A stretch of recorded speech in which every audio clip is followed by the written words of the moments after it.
but they didn't want that risk. Here's the crazy thing, and I'm getting somewhere with this. They paid to be on the boat. Same amount I did. Some of y'all paid to be here. That's level 1. Level 2 is getting all the way in. Level 2 is complete submersion into your dreams, your goals, and everything else. Because there's some stuff that's going to happen this weekend, some things we're going to ask you to do, some things that are uncomfortable. But let me tell you something. That's the biggest risk. Money ain't no risk. It's just being real. Money come and go. Putting your heart and soul into something. And saying, I don't care what happened. I understood fully the risk when I got in that joint. And guess what? It didn't mean I wasn't looking around like, hey. Because I wasn't thinking about sharks till she said something.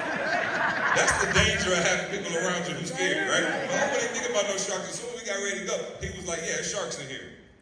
And my man gonna say, matter of fact, somebody got hit last week, but it wasn't over here though. And some of y'all for real, like somebody done told you it was a shark over here last week. My friend jumped in and got bit. And you done let that slow you down. So you paid money, congratulations, that's level 1. Now level 2 is this weekend, we going all the way in, am I clear? Yeah. All right, let's roll. Q&A. Our questions ready, listen man, and for those of y'all who don't know me, my specialty is branding, obviously speaking, getting your career together. I don't know nothing about Facebook marketing and ads and all of that stuff. I got a whole team that handles that, so I will let you know if I don't know. Yes, sir.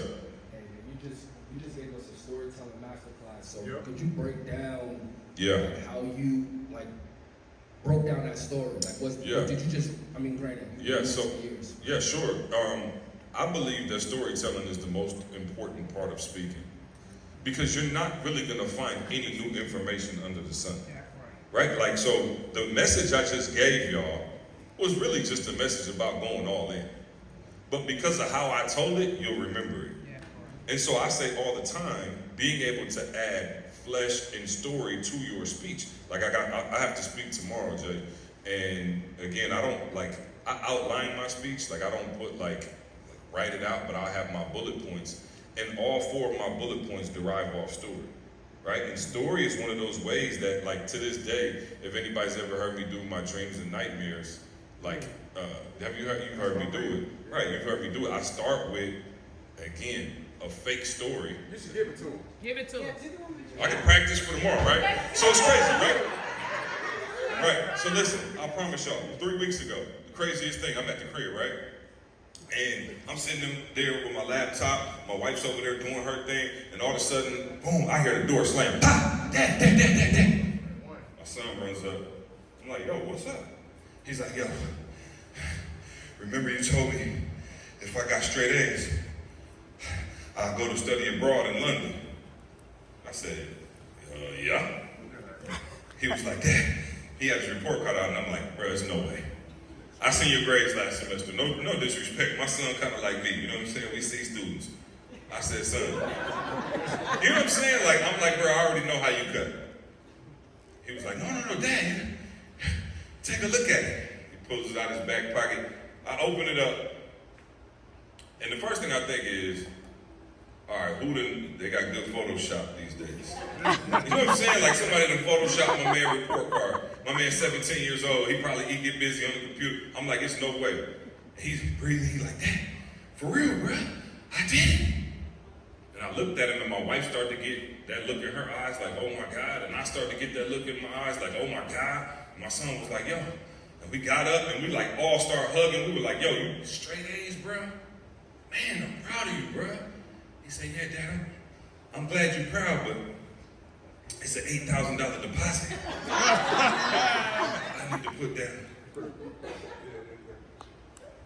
And I remember, my heart sank to my stomach, and my wife's face went blank. And she looked at me, and she was like, tell him. And I was like, huh? She was like, tell him. And my son was looking like, yo, what's going on? She said, tell him you a liar. And my wife ran upstairs, and I heard the door slam. My son was looking like, yo, Dad, what's going on? I said, son, I'm gonna just be real with you. Like, the last week, we had COVID and a lot of stuff happened, and we're not in the financial position that we were in, a few years ago. So I'm not gonna be able to, give you the money to go and study abroad. And I remember my son, like, he looked at me with that look like, oh, I'm good, Dad. You know how like somebody disappointed, but they don't want to let you know that they disappointed. So he was like, man, Pops, don't even worry, man. I didn't really want to go like that anyway. Matter of fact, Anthony and them ain't even going, so I'm good. I'm just gonna stay here. He was like, I'm gonna go outside and shoot hoops, and I heard him go out the door, boom, I heard the ball dribble. A couple shots went up, and I sat on the couch, and I just leaned back like this. Tears started to run down my face. And bam, I woke up. You see, it was a nightmare. The reality of this situation is I own 4 multi-million-dollar companies. But I'm just one of those people that I'm pushed a little bit harder by my nightmares than my dreams. I don't know if anybody can relate. You can have your Bentley, you can have your big house, you can have your swimming pool. I don't want to tell my son I can't afford to send him to study abroad. I don't want to tell my family we can't go on that vacation that y'all deserve to go on. I don't care nothing about no house, no car. That don't mean nothing to me. I'm pushed by my nightmares. What's your nightmare? What don't you want to have happen? I know you want a car, but what don't you want to have happen? My health, my marriage. I'm scared my wife won't divorce. I woke up in the cold sweat the other day thinking about my wife leaving me. I was like, I better get some flowers. I'm pushed by my nightmares. And so there's a story, right? Yep. That I can use to teach a very common message, but I put it in a different way that people can understand, that you can say, oh man, I got it. You know what I mean? So story is very important because, again, some of y'all might have heard that before, some of you might have heard it for the first time, but it sticks with you. So I see somebody, believe it or not, 4 years later, and they'll be like, yo, I was at that conference, that dreams and nightmares. Bro, I've been thinking about that from the jump. And so that's a way to connect to your audience in a different way and make it personal. And so I always love story, you know what I mean? Like that's a great way to teach. And sometimes when we get on stage and we're too generic, even if you're good, you're not memorable.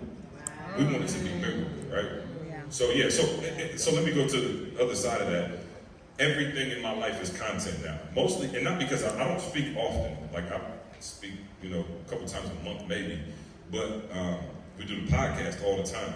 And so storytelling on the podcast is also very important. So I promise y'all, everything that happens has to be content. And if you see my phone right now, I'm talking about if I go to the airport and the lady at the Delta desk tripping, like I'll be mad in the moment and I'll walk away and go, at least I got something for the pod. You know what I'm saying? So everything is content now. So all of you have stories. And again, I think I talked about this at our last meetup, Jay, but I was insecure when I started because I'm gonna just be real. Like the 2 people I was around the most, which is E.T. and my wife. E.T. obviously homeless, high school dropout, mom pregnant as hell, you know the whole story. Eating out of trash cans, abandoned buildings. My wife, mother was on crack. She got taken from her mom. So, went to live with her father. That wasn't great. Then got back with, her mom and was valedictorian. She got this amazing story. And I grew up with 2 parents, middle class, a white picket fence. Literally, we had a white picket fence. Like an actual white picket fence. And my life was fantastic. And so I struggled when I first started because I was like, yo, like, what do people want to hear from me? Like, I'm just basic. You know what I'm saying? Like, I don't have no. So I remember being like, man, I was on the football field, I hurt my knee. It's the craziest thing. Whole ACL blew out. I thought I was dead.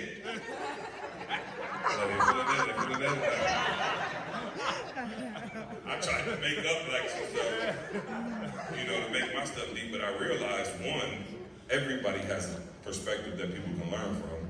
And not to mention, there's a whole group of people out there who maybe don't have the ET story and have a more middle class story. And so, again, I learned to derive story and my experiences as opposed to just using my life struggles, right? Like I teach people, I don't know if anybody out there is crazy, and I don't know if I talked about this before, but I was good with God until I met E and my wife. And I was like, oh, y'all with God on a whole nother level. And it was crazy. I was like, I got insecure. If this makes sense, I'm just being for real. I had to go to E about it and tell him. I was like, yo, I'm insecure in my relationship with God. Because my wife, her mom was on crack. She was estranged from her siblings for like years. Bro, she was going to God in a whole nother way. He was eating out of trash cans. God done brought them from. I was always like, all right, God, appreciate you, bro. Like, my dog, keep me with it. So I was insecure because I never felt like I needed God the way they needed God. I never had to go to God and I'm just in the darkness and despair. I never had that. And they did, and so I was insecure about my relationship, but there's something that I can talk about, right? Like there's a story that I can teach from and let people know, like, yo, I had to go find my own relationship with Christ and be confident in that relationship. And now I'm confident in that relationship that God hasn't let me go down there. And I'm praying he don't, you know what I'm saying? But everybody in this room, you've all lived an incredible life. You've had ups, downs, in between. Your job as a speaker is anything that's content, continue to keep those stories coming because that's the only thing that's going to allow you to separate yourself from anybody else. If I could come up here and do Crump slides, but I don't have Crump's mannerisms, I don't have Crump's storytelling, I don't have the stories about the boys and Bermuda and all the stuff you did, that kind of stuff around the slides, right, is what makes you the speaker you are. And so everybody should have your stories and your POV and be ready to teach that at all times. Yes, ma'am. Good morning. Good morning. My name is Eurydice. This is my son, Christian. It's an honor to be able to ask you a question today. When we were on one of the Zooms, I had asked E.T. a question, and I'm going to pose it to you, and I will say that I did do what he told me to do, but I'm going to share it with you. Okay. He said, I asked him, I did my first TED Talk, and I asked him how I could best leverage it. And he said, talk to some of your friends and see what they say as far as how to best leverage it. Mm-hmm. And since you have multi-million-dollar companies and you're my new best friend, because we're close like that. Let's go. Like that. I have always, as an Army officer and as a single mom, focused on other people, and now it's Team Eurydice to 2023. Let's go. And I need to know how to do this quickly, quick, fast, and in a hurry. Yeah. So I need to know how to best leverage my TED Talk of mastering mentorship and leveraging mentorship. How are you leveraging it so far? I just did it in January. It's not even posted yet. I did it through Florida A&M University. They haven't put it up yet. I haven't been able to use it. I don't have the footage yet, but I have the logo. Everybody know that was a mistake, right? Yep. You in your contract, I don't care who it is, whatever. I tell people don't leave without the footage. You know how many times, Jay, people's like, oh, I'm gonna get you the footage later. You never get it. Now you may. I'm gonna pray that we're gonna pray that you get it. And it was a TED Talk, so you're gonna get it. Yeah, but in general, do not leave and do not sign a contract that says they own the footage or they got the right to have the footage. That is your footage, right? And you need to put that in there. And matter of fact, I would encourage everybody, of course, to take your own shooters with you, right, to capture that footage. So that's the first thing that we have to do is make sure that we have the footage. We live in a day and time where if you don't got the footage, it didn't happen. Right? If I'm talking to y'all right now and all the stuff that I'm saying is not being recorded, it walks out of here with the 50 of us in this room, right? And so you must get the footage. The second thing you're gonna have to do is you're gonna have to post it, right? At least pieces of it, right? Because we don't necessarily need to post the whole thing, but we need to show the fact that you were doing the TED Talk. We need to show the logo behind you. We need to put that in the promo. I'm not sure if you're speaking this weekend, but that is a part of your package, right? And we'll brand that into your package. And so every single thing that you do, every time you speak, there should be, and again, it's not, this isn't, nothing too hard or too difficult, but every time you speak, you need to build that into your presentation, your promo packet, your EPK, and things of that nature. So absolutely, the first thing is get the footage, then let our team help you figure out which parts of the footage to pull, and then how to market those out to your target audience. Okay, thank you. Yeah, congratulations. And I'm serious, y'all. Do not go somewhere and people say, oh yeah, I'm gonna get you the footage. Bruh, it's by the time you call 3 times the next week, oh yeah, our videographer quit, he's on vacation, we got the wrong car, but we'll find it and we'll send you the file. We never got it. I'm just talking about, there's probably years of footage that we just never got that people promised us. So make sure you're getting that footage. Try not to, I mean, it's on a card, I think, right? So after they record it, they should be able to just hand it to you. So make sure you are a speaker. This is your proof, right? Masters have proof. Write that down. Masters have proof. Every single master must have proof. That's what makes you a master, if you have proof. So every single time you speak, every time there's a satisfied customer, that's what we call proof. And the thing I love about masters is you don't negotiate with a master. You don't get to negotiate with a master. I'm just being real. You don't have the right to negotiate with a master.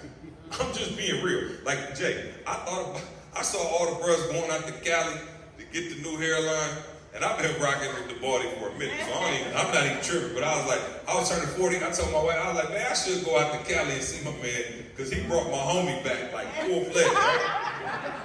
I'm talking about from the dead. He was one of them bros, Jay, that was holding on like you and I were. You know, nobody told us, like, remember back when we had the hairline back here, and nobody was like, hey, just let it all go. And my wife, I'm still mad at my wife to this day, because she was like, no, I look good. Bro, I'm so embarrassed when I look at old pictures, because I was like, oh, I was bald in that picture. And I turned to the side and be like, no, I wasn't. And so, but I thought, my man out in Cali, he putting people back in the game. And I was like, and my boy was like, yeah, it's like 6 months to get an appointment. You think you about to walk up in there and he tell you it's 25,000, you think you're gonna say, oh, you think you can do it for 13? My man, the master. That's why I tell y'all to master something specific. You can charge whatever. If you are a recidivism specialist, if you're the best in the world at making sure students are returning to school and graduating, they will pay you whatever amount of money you want to be paid. But some of you too basic. I say it all the time. How is it? I never understood this. Like, think about this conceptually, right? My primary doctor, I love him, Dr. Franco, very nice man. Looked like he probably make about 110 a year. He got like a nice little Odyssey van, nothing against the Odyssey, you know what I'm saying? I pull up, I come in the office, we chopping it up, Jay, for like an hour on some family stuff. My man know the kid's name, he's like, how's everybody? You know, he's kicking. Bro, do you know I went and seen the specialist about my shoulder? My man came in, I'm talking about Versace suit. He didn't have no scrubs, no coat, no nothing. I'm talking about the Louis shoes. Came in there for about 2 seconds, was like, okay, what's going on with the shoulder? Don't even worry about it. I looked at the thing already, we'll get you scheduled for surgery. My man walked out that joint, hopped in the Porsche. I said, wait a minute. All you do is shoulders. His little thing say, everything in the office say shoulder, shoulder, shoulder, shoulder, shoulder. His secretary's like, thank you for calling it shoulders.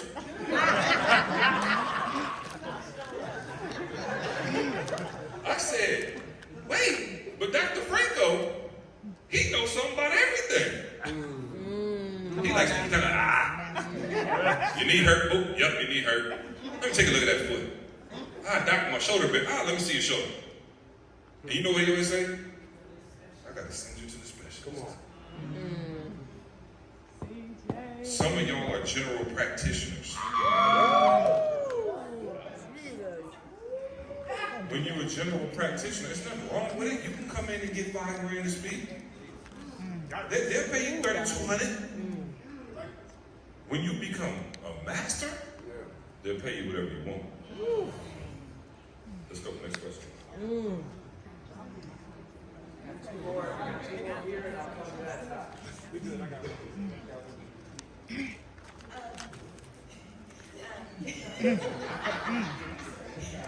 So my question is, in relation to, especially to what you just said, when you're becoming a master, like for me, I work in personal branding, right? So how many different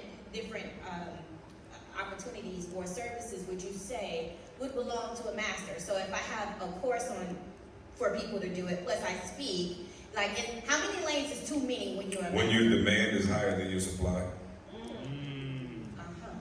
I'm just being real. I've mastered this. My demand is higher than the supply. It's only one of me. I got 10,000 people emailing every day. Can CJ do one-on-one coaching? Absolutely not. So what I'm saying is, how many lanes, like, would you say? How many lanes could you master? You tell me, would you trust somebody to be a master of taxes and do motivational speaking and do beauty supply? I'm just saying, no, for real, bro. I see these people on their bio, they like tax specialists, dog care, landscaping. I'm saying, I don't know if I want my man doing my landscaping and my taxes. This is not a hustle. We're mastering something. Now look, here's the crazy thing. It's so funny. People think, oh, but you gotta have 7 streams of income. Don't do it. And I'm not saying that's not true. I wish I had this slide. Shoot. How long would it take for me to put a slide up? Seriously, I would love for y'all to get this. Would it take long if I sent y'all a picture? How long would it take? No, nobody knows? Okay, don't worry. Maybe if I can show it to the camera, does that work? Because I got it right here too. I need y'all to see it. Go left, see. Oh, you got it? Okay, got you. Here, Jay, send this real quick. Just this one slide, I just want to show it. I think that would be helpful. Just the 2 trees right there. Yeah. Really quick, so we'll move on. I got you on that question. I just want to be able to show the image. Can I just clarify? I wasn't saying like doing multiple things. I was saying like inside of your mastery, just the specific different services in relation to what you absolutely. I'll show you. Yep, that's a good question. I got you.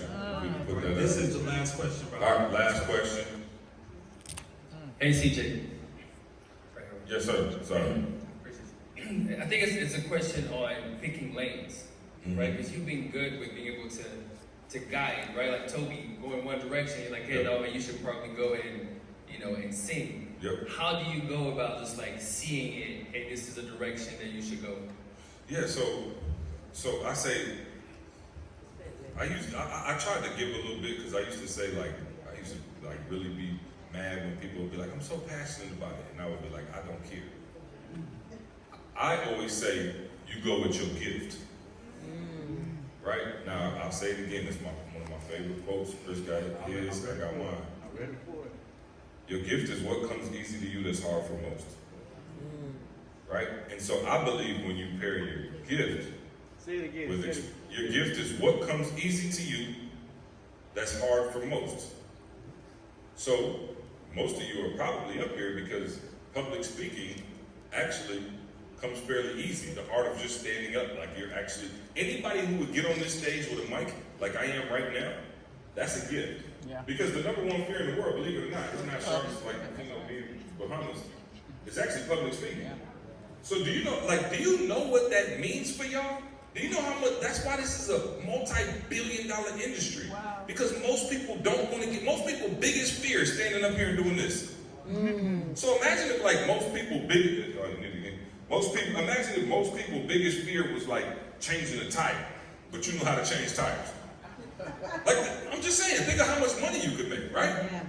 And so, does that answer the question?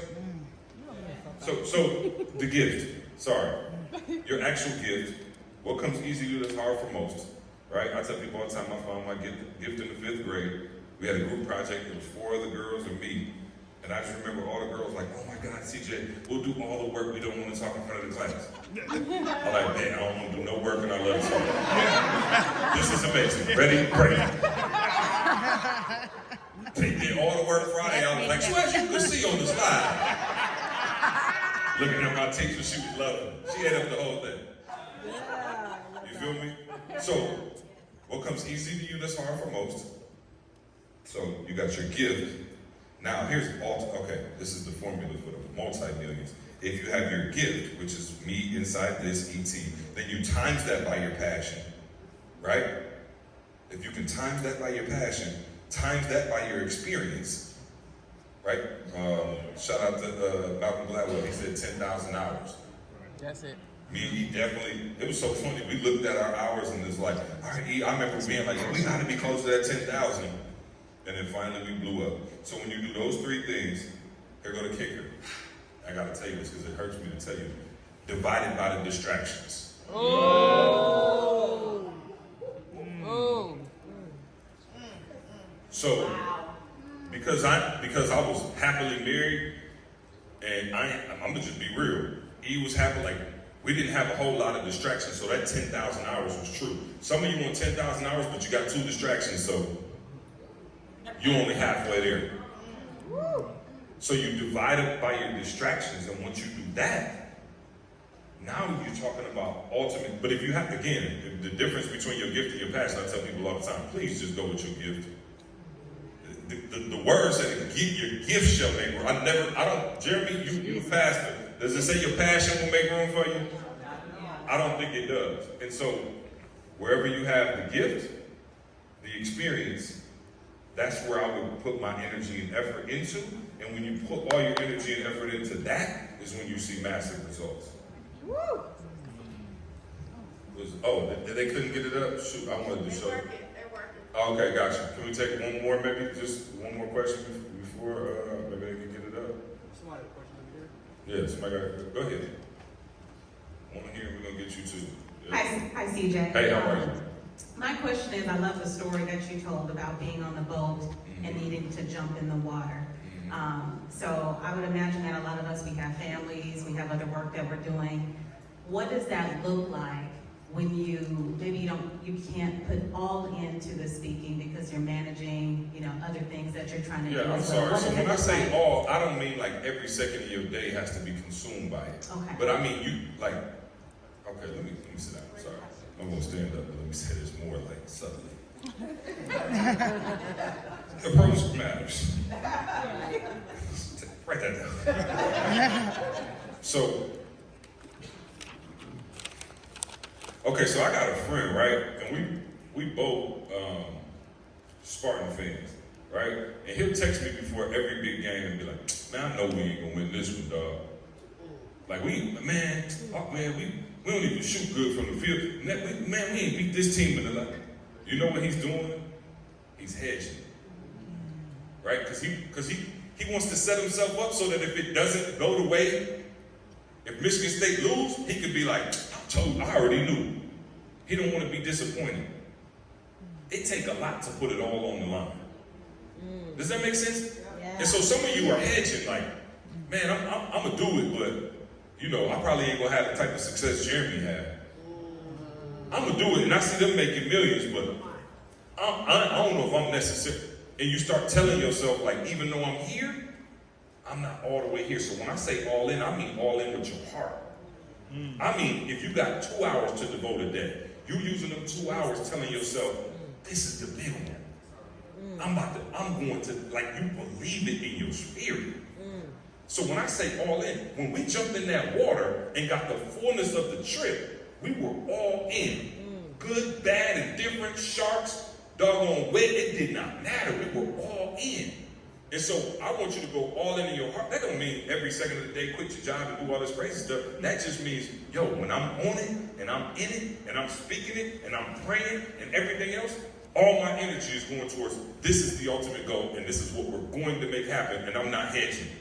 And a lot of us, we hedge to protect ourselves. My man want Michigan State to win really bad, but he hedges, them type of fans. Let me tell you something. My old basketball coach was a huge Bulls fan. He would bet against the Bulls every game.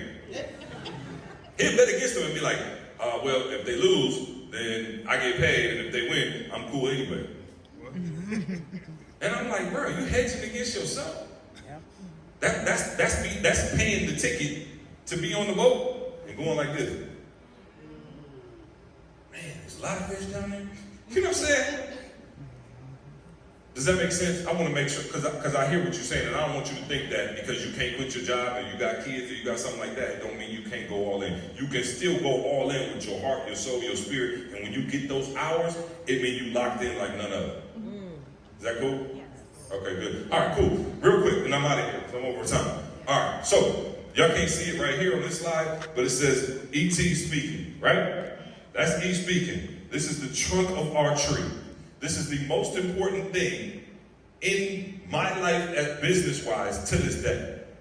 All right, this is what makes the foundation of who we are. And here's the crazy thing. This is not where I make my most money, but it's the most important thing. Every single thing that we have comes off of E.T. getting on stage and opening his mouth. Now, if you trust us there, you'll also trust us here, to your point, right? So when we talk about multiple streams of income, notice this don't say cologne, taxes, financial advice. What you see is conferences, webinars, podcasts, journals, books. What type of books? Romance thrillers? What type? Motivational. Good. What type of clothing do we have? I got it on now. It's called grind gear. It's got the little ET symbol on it. Y'all think we got like something for London Fashion Week in our arsenal? Some nice little, have you ever seen E with the little Versace jean boot cut? We're not doing that. We're doing grind gear. Our albums, Mastermind, speaking programs, hello. So when you build your trunk of your tree, whatever that may be, when you build your trunk of the tree, whatever that may be, start thinking about what other people will trust you in. Is that other slide on there too? I wanted to show them an example. I had it, oh yes, perfect. So this is what I did for my neighbor who's a personal trainer. He's a big time personal trainer, and I showed him, here's how it should look from your lens. This ain't my industry, here go your industry. If I trust you to train me, right, I'll go in the gym, me and you, I'm your trainer, working you out, hey, look, do this. What else will I trust you with? So here goes 7 streams of income, how my man can become a millionaire. Sponsorships, endorsements, right? Whatever the protein powders are, workout equipment, instructional videos, books. What kind of books? Fitness books. What kind of podcasts? Meal plans, supplements. There goes 7 streams of income. So I used to think, again, when I was young, if you was going to be a millionaire, you had to have 7 streams of income. I'm ready to go start 7 companies that ain't got nothing to do with each other. That part. You know what I'm saying? I'm just like, you need 7 streams of income. That's what I heard. Wow. But what you need is a strong trunk of the tree, and then these are the branches. And you know what I love about the trunk? As long as I keep the trunk straight, a branch could break off. Yeah. You could branch it. This could snap tomorrow, and I'm good. The podcast, that could snap tomorrow. I'm good. As long as the trunk of the tree is good. So that's why I tell people I'm E's forever right-hand man, because everything else we've built has been off of that. And let me tell you something. I didn't diversify into other industries. It's a true story. I'm out of here. I'm staying, but I'm out of here. I'm off here. I did not, so y'all, some of y'all may know we own a solar company, and we have a real estate portfolio. I did not diversify from that trunk and these branches until he was #1 in the world. And some of you try to diversify too quick. You still a general practitioner, and now you done stepped over here to become another general practitioner. People respect mastery. They really do. I find it so funny that everybody want to go to a master, but nobody want to become one. Like, I done seen bros argue over, like, yo, my barber, he the best in Atlanta, bro. My man charged $150 a cut his quick. I'm like, okay, so why wouldn't you want to become the equivalent of that in your field?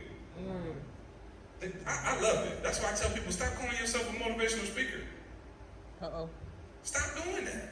Now, some of you might be, and there are some. It's crazy because Jeremy's a motivational speaker, Inky, and E. But most people are not motivational speakers. I'm not a motivational speaker. I can speak. But I tell people all the time, the people who actually get paid the least, hold on. I know we got some outliers. The speakers that I've coached over my years, the ones that get paid the least are motivational speakers. Right. And again, you may be motivational in nature. The people who call themselves, does that make sense? Like on my motivational speaker, those are the ones that make the least. Am I telling you shouldn't be a motivational speaker? Absolutely not, because you see E making 200,000, Inky making 100,000, Jeremy making close to 6 figures per speak. Like, you're seeing it, and if you got that gift, I'm supporting you and let's go. But I'm a trainer, and they're paying me a handsome amount to come in and do what I do. And so don't get caught up in thinking that you have to be a motivational speaker. That's the sexy part of speaking, right? That's the thing that like gets you a bunch of Instagram followers and stuff like that. I got speakers and trainers. Shout out to my girl Rochelle, who's just a specialist. She probably got 2,000 followers on Instagram. She did 500,000 in a weekend. But we so caught up on the glory, like, no, you know why she got paid 500,000 a weekend? She's a master. She do health. And I'm talking about she do like supplements, she got workout stuff, she got all kind of stuff, and she gets paid.